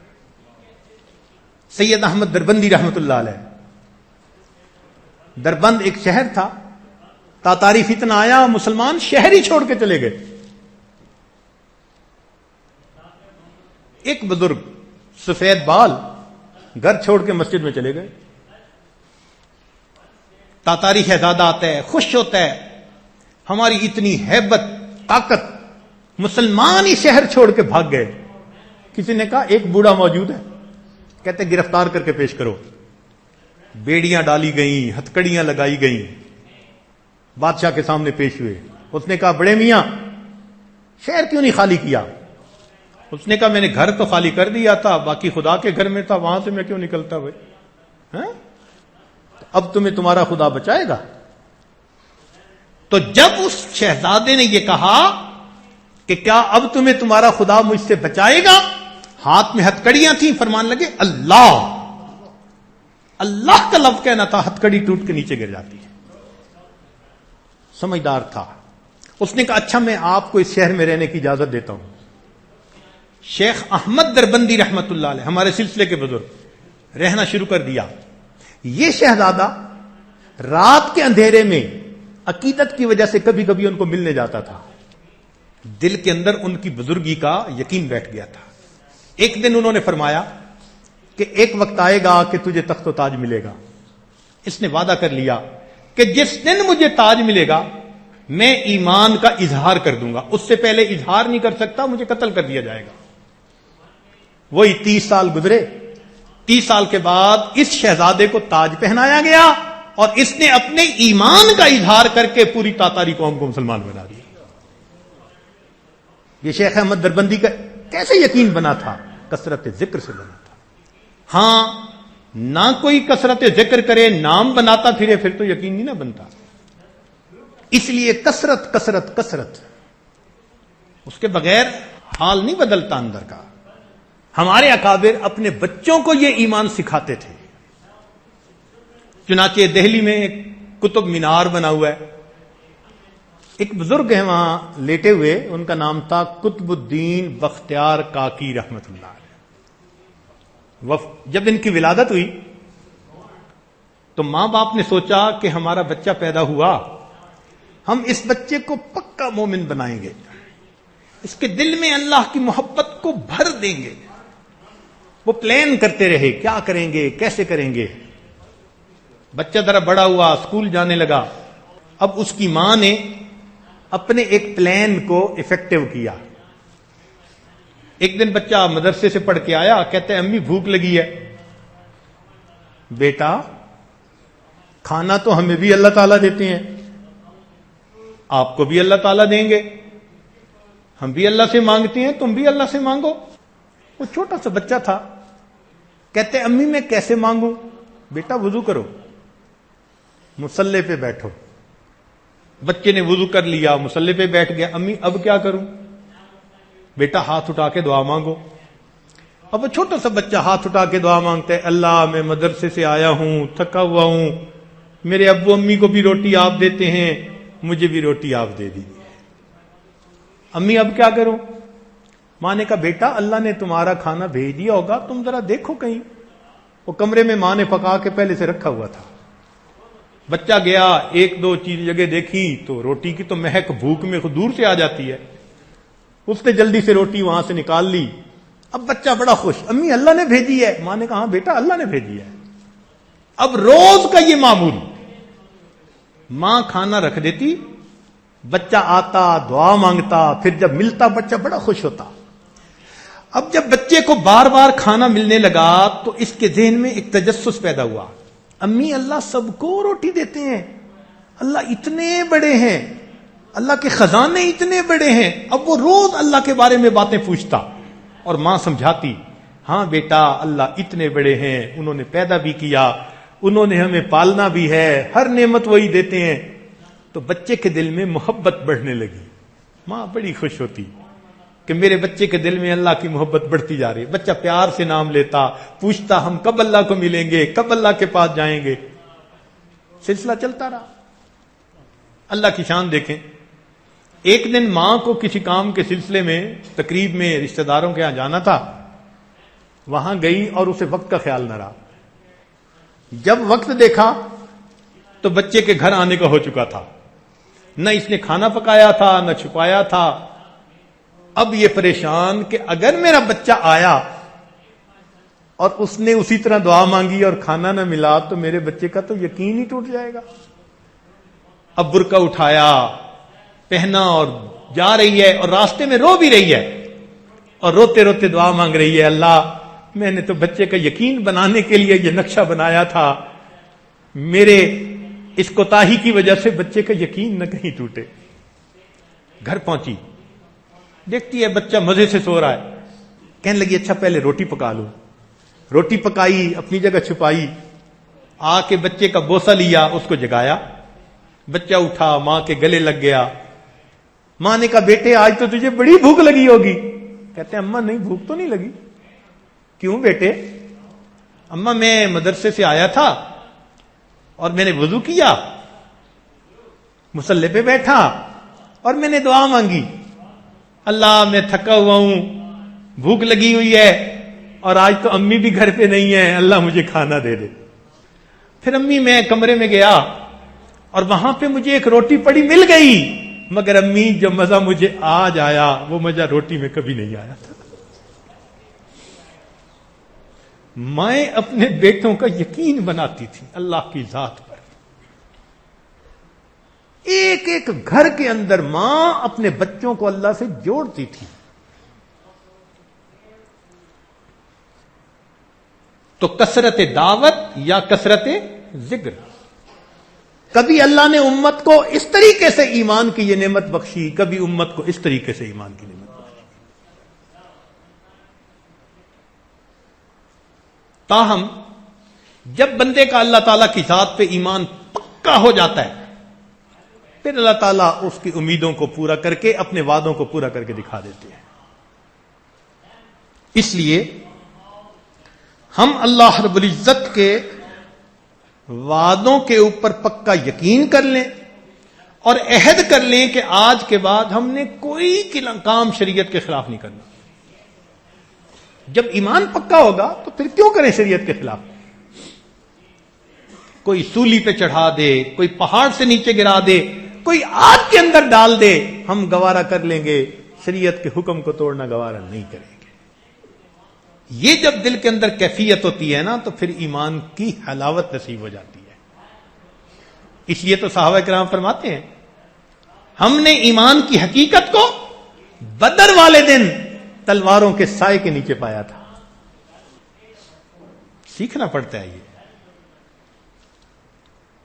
70,000 کے مقابلے میں خالد رضی اللہ عنہ فرماتے ہیں میں اکیلا کافی۔ یا سبحان اللہ، کہ میں مومن وہ کافر، مومن زندہ ہوتا ہے کافر مردہ ہوتا ہے۔ ایک زندہ کے مقابلے میں 70,000 مردے بھی آ جائیں تو اس کا بال بھی کا نہیں کر سکتے۔ کیا یقین تھا، سبحان اللہ۔ تو یہ یقین کثرت ذکر سے ملے گا، کثرت دعوت سے ملے گا۔ اس کو ہم اپنی زندگی میں حاصل کریں، اس کے اوپر انسان کی نجات ہے۔ کامل ایمان والے ہو کے جائیں گے، اللہ رب العزت کی رحمتوں میں سے حصہ پائیں گے۔ اللہ کے ہاں ایمان کی بڑی قدر و قیمت ہے۔ ایک بات ذہن میں رکھنا کہ ہمارے پاس سب سے قیمتی چیز کیا ہے؟ ایمان۔ دیکھیں انسان کے پاس 4 چیزیں ہوتی ہیں، ایک مال، جان، عزت آبرو اور ایمان۔ سب سے کم قیمت چیز جو ہے نا وہ مال ہوتی ہے۔ لہذا جب کسی بندے کو جان کا خطرہ ہو وہ مال دیکھو خرچ کرتا ہے کہ نہیں کرتا؟ کسی بندے کو کہ جی آپ کی وائف کی ڈیلیوری نارمل نہیں، آپریشن کرنا پڑے گا، لہذا آپ کو اتنا پیسہ خرچ کرنا پڑے گا۔ اب اگر اس کے پاس پیسہ ہے تو وہ روکے گا؟ کہے گا اسی وقت کے لیے تو یہ پیسہ تھا۔ وہ پیسہ خرچ کرے گا جان بچانے کے لیے۔ ہم نے دیکھا لوگ لاکھوں لگا دیتے ہیں اپنے بھائی، اپنے بہن، ماں، باپ، بیٹا ان کے علاج کرنے کے اوپر کہ جان بچ جائے۔ تو مال خرچ کیا جان کے لیے۔ اب اگر ایک بندہ دیکھتا ہے کہ کوئی بندہ میری بیوی کی طرف ہاتھ اٹھا رہا ہے تو وہ برداشت کرے گا؟ جان کا بھی خطرہ ہو تو پرواہ نہیں نہ کرے گا۔ تو مال خرچ کیا جان کی خاطر اور جان کو خرچ کیا عزت کی خاطر۔ اور یہ بھی ذہن میں رکھیں کہ عزت کو انسان خرچ کر دیتا ہے ایمان کی خاطر۔ سیدنا عمر رضی اللہ عنہ کے پاس ایک صحابی آئے، کہنے لگے کہ وہ روم کے بادشاہ سے ملاقات ہوئی تھی، وہ کہنے لگا میں مسلمان بن سکتا ہوں اگر تمہارے امیر المومنین اپنی بیٹی میرے نکاح میں دے دے۔ تو عمر رضی اللہ عنہ نے فرمایا کہ پھر تو نے ہاں کیوں نہ کی؟ امیر المومنین، میں کیسے ہاں کر سکتا تھا؟ میں نے کہا کہ میں امیر المومنین سے پوچھتا ہوں۔ فرمایا کہ عمر ابن الخطاب کی بیٹی کی عزت ایک ایمان والے کے ایمان سے زیادہ قیمتی نہیں تھی، تجھے ہاں کرنی چاہیے تھی۔ اس شرط میں مسلمان ہوتا ہے تو میں بیٹی دینے کو تیار۔ تو مال جان پر خرچ کیا، جان کو عزت پہ خرچ کیا اور عزت کو ایمان کے اوپر خرچ کیا۔ سب سے قیمتی چیز پھر ہمارے پاس کیا ہوئی؟ ایمان۔ سب سے قیمتی چیز، اس سے زیادہ قیمتی چیز ہمارے پاس کوئی نہیں۔ اس کی قیمت کا ذرا اندازہ لگائیں۔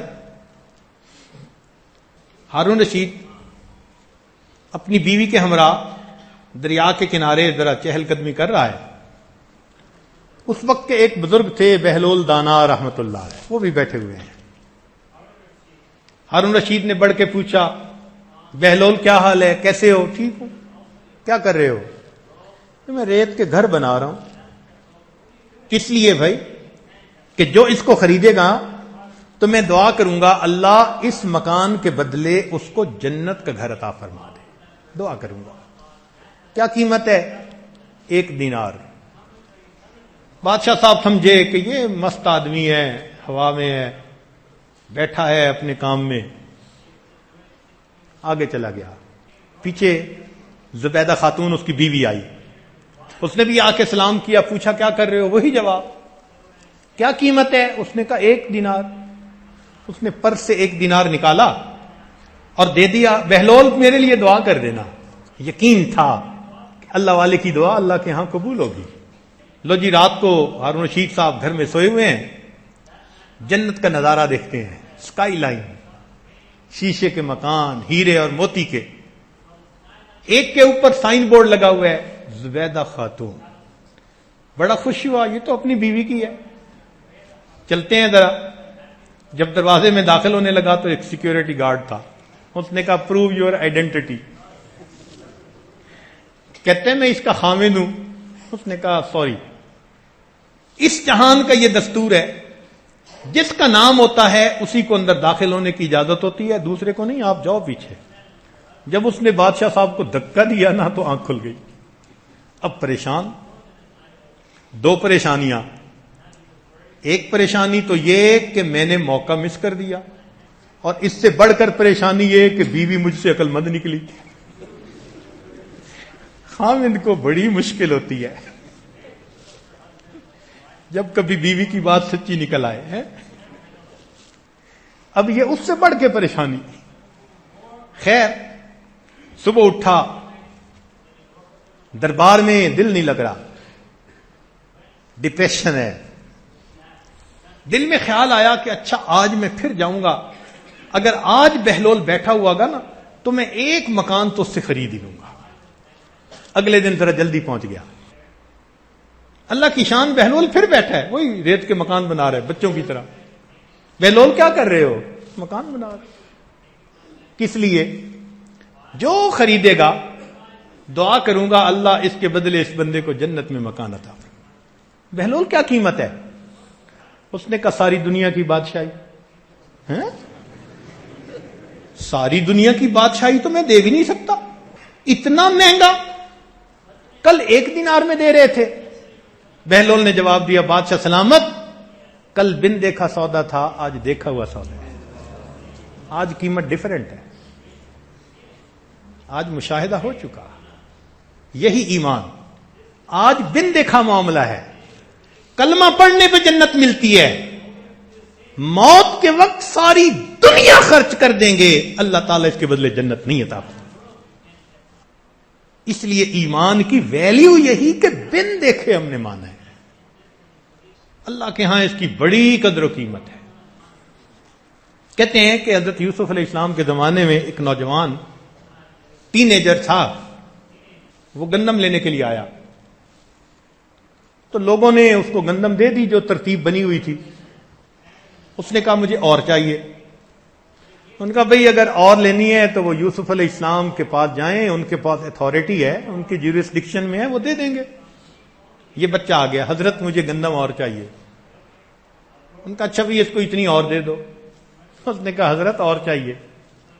خدا کے بندے، انہوں نے بھی گندم دی اور میں نے بھی پہلے گندم نہیں، اور مانگ رہا ہے. اس نے کہا حضرت اگر کبھی آپ مجھے پہچان لیتے نا کہ میں کون ہوں تو مجھے بہت زیادہ گندم دیتے. حضرت یوسف نے حیران، اچھا بھی تو کون ہے؟ اس نے کہا کہ حضرت جب زلیخا نے آپ پر بہتان لگایا تھا تو جس بچے نے آپ کی پاک دامنی کی گواہی دی تھی وہ بچہ میں ہوں، اب بڑا ہو گیا ہوں. حضرت یوسف علیہ السلام نے جب یہ سنا اتنا پیار آیا، بچے کے ماتھے پہ بوسہ دیا، گلے سے لگایا اور اتنی گندم کا حکم دیا، بلکہ کہا نوکروں کو کہ گھر پہنچا کے آؤ. لو جی، اس کو اتنی گندم خادموں کے ساتھ اس کو بھیجا.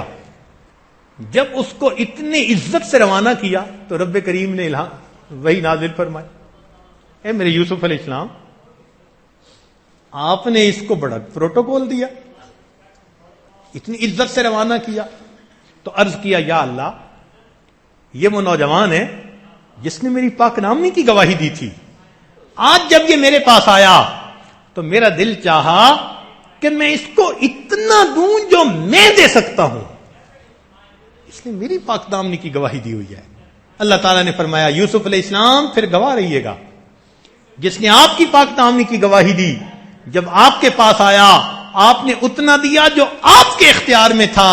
میں پروردگار بھی کہتا ہوں جو دنیا میں میری وحدانیت کی گواہی دے گا جب قیامت کے دن بندہ میرے پاس آئے گا میں بھی اسے وہ دوں گا جو میری شان کے مطابق. یہ کوئی چھوٹی سی بات ہے؟ اللہ کو ایک مان لینا اور اس کے لائے ہوئے بھیجے ہوئے رسول صلی اللہ علیہ وسلم کے دین کے اوپر انسان کا یقین کر لینا یہ بہت بڑی بات ہے. یہ ایک دولت ہے ہمارے پاس, ایک نعمت ہے ہمارے پاس. ایک ذرہ بھی ایمان کا ہوگا کبھی نہ کبھی جہنم سے نکلنے کا سبب بن جائے گا. ایک حدیث مبارکہ سن لیجئے. ایمان کی قیمت اللہ کے ہاں کیا ہے؟ انس ابن مالک رضی اللہ تعالی قال رسول اللہ صلی اللہ علیہ وسلم انا اول الناس تنشق الارض عن جمعتی یوم القیامت ولا فخر. میں سب سے پہلا بندہ ہوں جس کی قبر کھلے گی اور میں اٹھوں گا قیامت کے دن اور مجھے اس کے اوپر کوئی فخر نہیں. وَأُعْطَى لِوَاءَ الْحَمْدِ وَلَا فَخْرَ. مجھے جھنڈا حمد کا عطا کیا جائے گا, مجھے اس پر کوئی فخر نہیں. وَأَنَا سَيِّدُ النَّاسِ يَوْمَ الْقِيَامَةِ وَلَا فَخْرَ.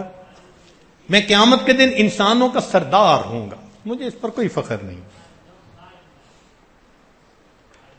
وَأَنَا أَوَّلُ مَن يَدْخُلُ الْجَنَّةَ وَلَا فَخْرَ.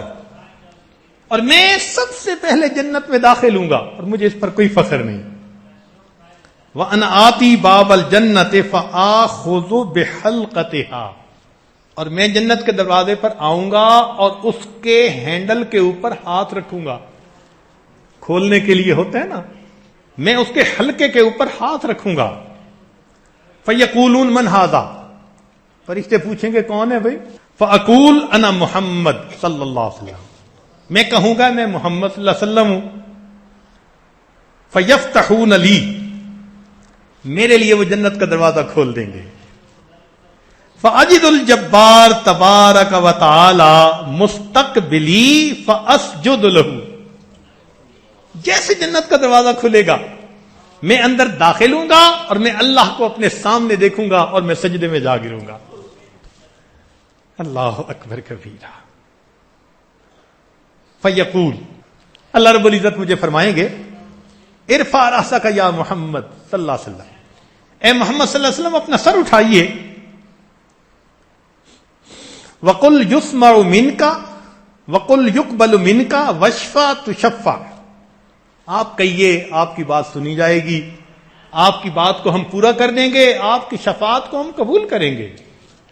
فَأَرْفَعُ رَأْسِي فَأَقُولُ اُمَّتِي اُمَّتِي.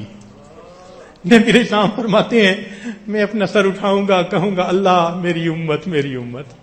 اللہ اکبر کبیر. جنت میں جا کے بھی اللہ کے محبوب کو امت کا غم. امتی امتی. فیقول. اللہ رب العزت فرمائیں گے اذهب الى امتک فمن وجدت فی قلبہ مثقال حبۃ من شعیر من الایمان فادخلہ الجنہ. اللہ تعالیٰ فرمائیں گے کہ جائیں اپنی امت کے پاس, یعنی جو جہنم میں ڈالے گئے ہوں گے اور ان میں جس کے دل میں آپ جو کے برابر بھی ایمان پاتے ہیں اس کو بھی نکال کے جنت میں لے آئے. فَأَقْبِلْ فَمَنْ وَجَدْتُ فِي قَلْبِهِ ذَلِكَ فَأُدْخِلُهُ الْجَنَّةَ. نبی علیہ السلام فرماتے ہیں میں جاؤں گا اور جس کے دل میں بھی جو کے برابر ایمان اس کو بھی نکال کے جنت لے آؤں گا. فَإِذَا الْجَبَّارُ مُسْتَقْبِلِي فَأَسْجُدُ لَهُ. جب دوبارہ جنت میں داخل ہوں گا نا سامنے پھر مجھے اللہ کا دیدار ہوگا, میں اللہ کا دیدار کرتے ہی پھر سجدے میں جا گروں گا. اللہ اکبر کبیرہ فیقول، اللہ فرمائیں گے ارفع رأسک یا محمد، اے میرے محبوب صلی اللہ علیہ وسلم سر اٹھائیے، یسمع من تکلم یسمع من کا وشفع تشفع فارفع رأسی، فرماتے ہیں کہ میں سر اٹھاؤں گا فاقول امتی امتی، دوبارہ کہوں گا امتی امتی، اے یا رب، فیقول، اللہ تعالیٰ فرمائیں گے اذهب الى امتک فمن وجدت فی قلبہ نصف حبۃ من شعیر من الایمان فادخلهم الجنہ، جس کے دل میں آدھے جو کے برابر بھی آپ ایمان پائیں گے اس کو بھی جنت لے کے آ جائیں۔ نبی اسلام فرماتے ہیں فاذهب فمن وجدت فی قلبہ مثقال ذلک ادخلتهم الجنہ، اب آدھے جو کے برابر ایمان والے بھی جنت میں۔ اب جب نبی علیہ السلام تیسری مرتبہ جنت میں داخل ہوں گے، فرماتے ہیں اللہ کے پیارے حبیب صلی اللہ علیہ وسلم فاجد الجبار عز وجل مستقبلی فاسجد له، تیسری مرتبہ اللہ کا دیدار کروں گا پھر سجدے میں چلا جاؤں گا۔ اللہ فرمائیں گے ارفع رأسک یا محمد، اے میرے حبیب صلی اللہ علیہ وسلم سجدے سے سر اٹھائیے، قل یقبل منک فاشفع تشفع فارفع رأسی فاقول، میں سر اٹھاؤں گا اور میں سر اٹھا کر پھر یہ کہوں گا امتی امتی، تیسری مرتبہ۔ نبی علیہ السلام فرماتے ہیں فیقول، اللہ تعالیٰ فرمائیں گے اذهب الى امتک فمن وجدت فی قلبہ مثقال حبۃ خردل من الایمان فادخلہ الجنہ، جس کے دل میں رائی کے برابر بھی آپ کو ایمان نظر آئے اس کو بھی جنت میں داخل کر دے۔ رائی کا دانہ کتنا چھوٹا ہوتا ہے، اس کو بھی جنت میں داخل کر دے۔ نبی علیہ السلام فرماتے ہیں فاذهب فمن وجدت فی قلبہ ذلک ادخلتهم الجنہ وفرغ اللہ من حساب الناس،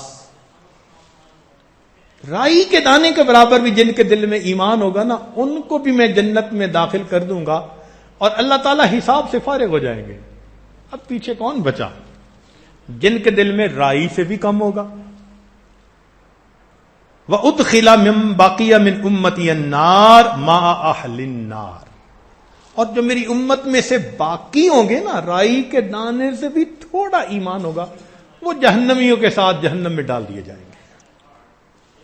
پھر ایک وقت آئے گا جب اللہ تعالیٰ کی رحمت متوجہ ہوگی تو اللہ تعالیٰ کافروں، مشرکوں اور ایمان والوں کے درمیان جو آگ تھی اس کو ٹرانسپیرنٹ شیشہ کر دیں گے، شیشہ بنا دیں گے، تو وہ مشرک اور کافر ان ایمان والوں کو دیکھیں گے رائی کے دانے سے بھی کم ایمان جن کے دل میں تھا، اور ان کو دیکھ کر یہ کافر تانا دیں گے۔